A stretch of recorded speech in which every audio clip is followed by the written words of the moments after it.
Hi BookTube, it's Amy here again. I got a couple of packages in the mail today. This one is from CanWest Books in British Columbia, and I do believe it might be one of the vintage Harlequins that I ordered a couple of weeks ago. I sort of have a desire to reread some of the Harlequin novels that I read as a teenager. Now, as a teenager, I wasn't into the contemporary Harlequins at the time. I wasn't reading the Harlequins from the 2000s. I was reading the Harlequins from the 60s and the 70s. And the way I got hooked on those is there was a used bookshop in New York State, in Binghamton, I believe, where my mom grew up. She grew up in that area. And she took me to that bookstore when I was a teenager, and they had an entire wall just full of vintage Harlequins starting in the 60s and going all the way up to the present day. And as a fairly young teenager at this point, I was maybe 14 or 15, I was told that I could select books from the 60s and the 70s because, as my mom said, they were pretty clean. In other words, they didn't have sex in them. And I sort of got hooked on the outlandish plots of these books. And I had quite the collection as a teenager, but then in my late teens, I cleaned out my entire collection and got rid of them all. And I sort of regret that because the books that I picked up for $1 or $2 10 years ago are now significantly harder to find in physical bookshops, or at least I find around here. And when I'm ordering them online, sometimes they're $6, $7 plus an additional cost for shipping. So not the deals I was getting as I picked up the books as a teenager. So let's see what book we have in here. Oh, this is kind of nice.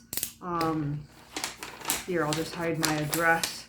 But with the receipt in here, there's a personal handwritten note from the owner. Thank you. I hope that you are keeping well, staying safe. Teresa CanWest Books in Parksville, BC. Yeah, so this is Teachers Must Learn, paperback 1969 from Marina Hillard.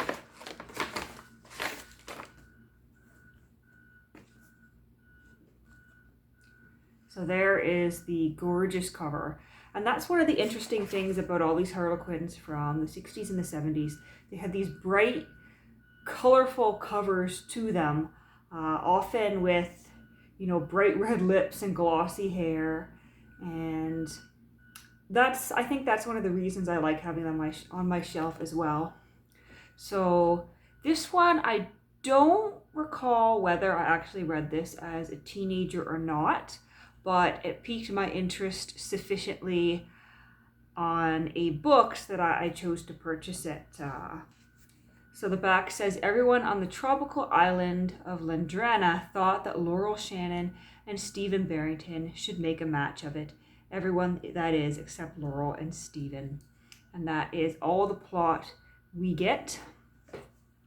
But this is the same author as Dark Star, which is one that I definitely read as a teenager and definitely enjoyed. And I picked that one back up recently as well, which is why I went ahead and ordered more from this author.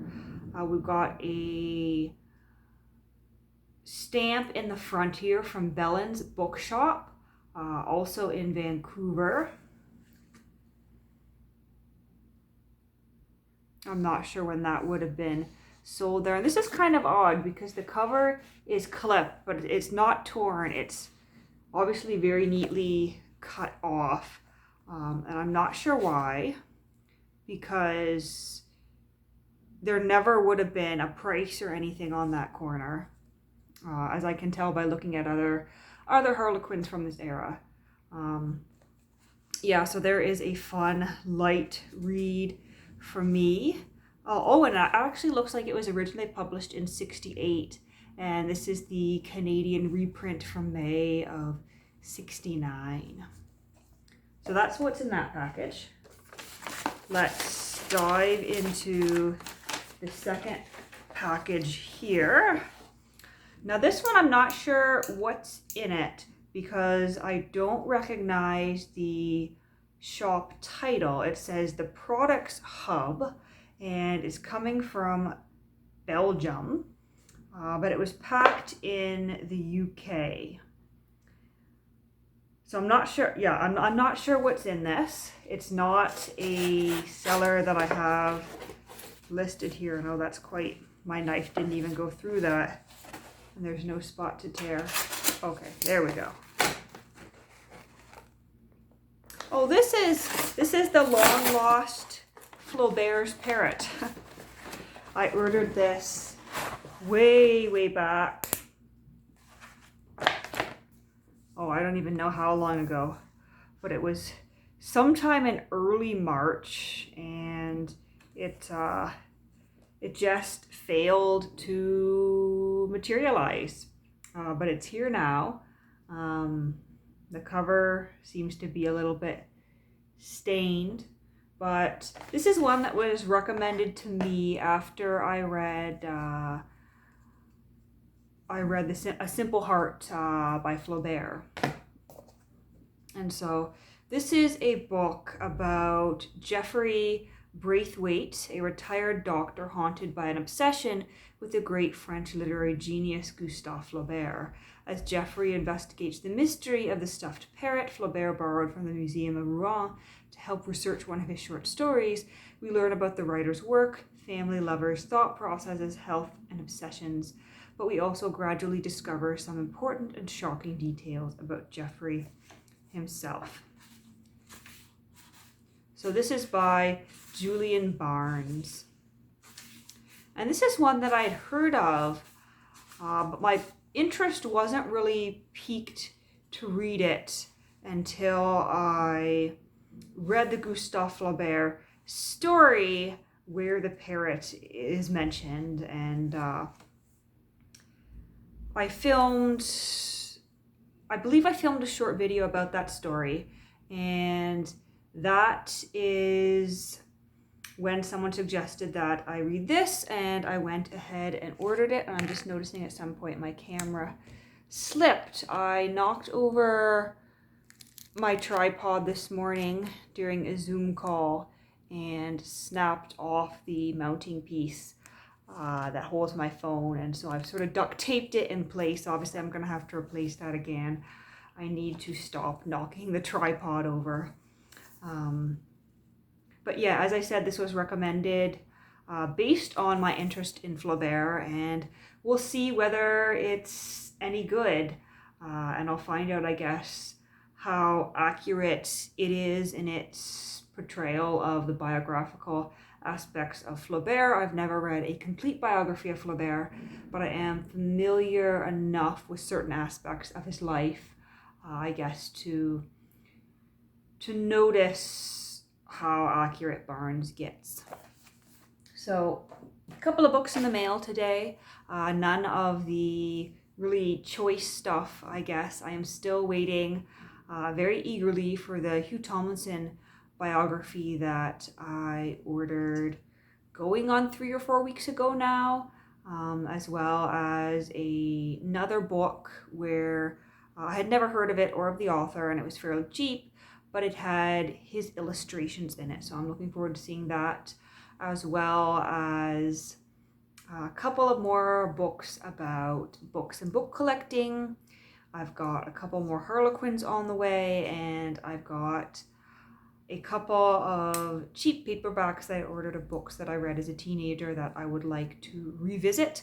One of them being something called A Royal Pain, and another one which is a romance called Cora.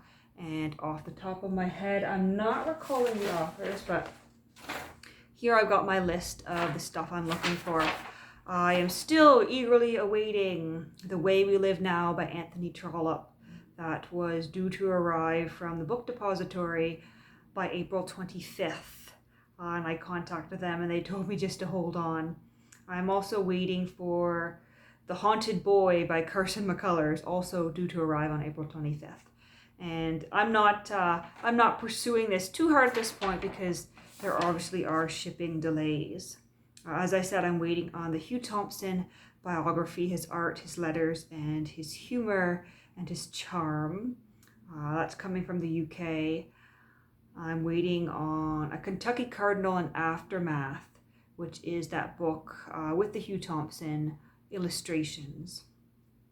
I'm waiting on Byways Among English Books, which should arrive hopefully by May 9th, so it's not coming by tomorrow. And I'm waiting on a copy of Better Dead by J.M. Barrie, which should arrive supposedly by June 6th. And that is the first novel that J.M. Barrie ever published. And I can see this is slipping again. I'm going to have to figure something else because this is obviously not working. I can't have this whole thing drooping as you're watching. I'll leave it here for now. Have a wonderful weekend.